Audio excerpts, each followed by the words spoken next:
Well, Dave, out of the 3 boats we've looked at when it comes to size, this one's the queen of the fleet, the 34 Cobia. It is, but you know what?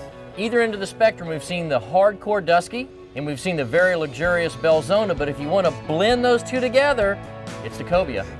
It's not just strictly a center console set up for hardcore fishing. You can have some creature comforts in this boat.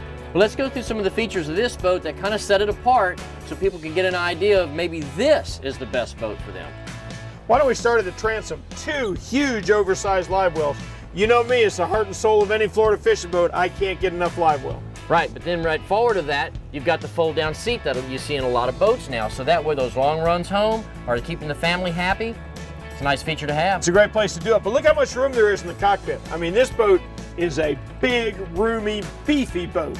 Well, it doesn't surprise me. It comes from Maverick Boat Company.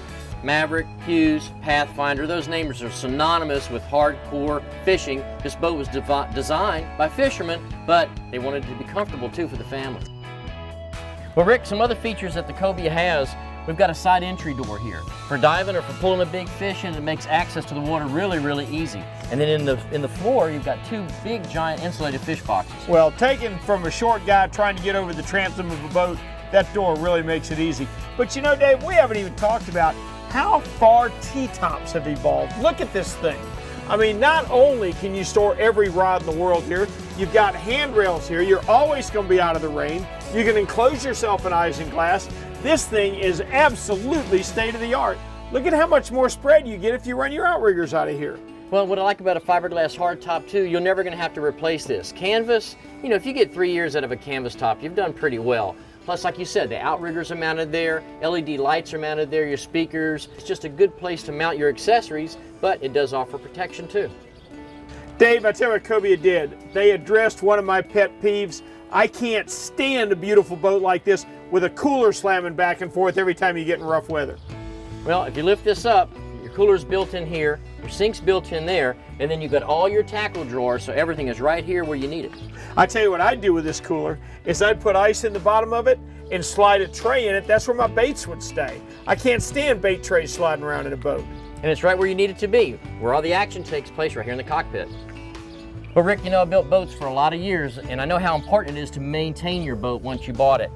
Access to your systems is very important. In this Cobia, you have access to all your pumps and your sea chest down here, and this whole back end flips up so you can get to your bilge area. Oh, wow.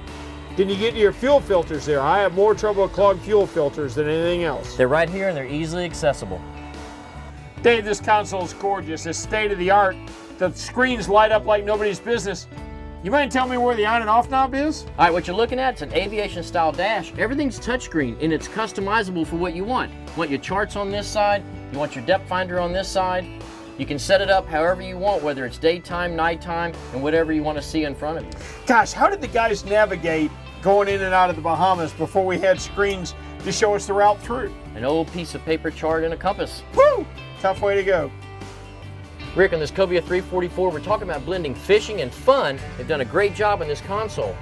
Under here you have a marine head, a sink, you've got a berth that'll sleep too, and there's even rod storage built underneath the berth. So it's got a berth and rod storage down there. Yeah, and it's huge. Yeah, all your electronic switches are down there, there's storage. You've got 2 easy steps to get down inside the console. So on a nice night, could you overnight in this boat? Easily. Rick, this Cobia 344, it's a fishing boat that hasn't forgot the family. You got a lot of seating up here with the chase lounge. You have the U-shaped seating up here in the front for the family. Let me tell you, my daughter would flip over that. She grew up on the laying in front of the old center console. What a great place for the kids to sit. There's one more innovation that you haven't seen yet. Dave, you know, I really feel like I'm growing, Dave. I'm getting taller in this business all the time. You're standing on a platform that actually comes out of the floor. No.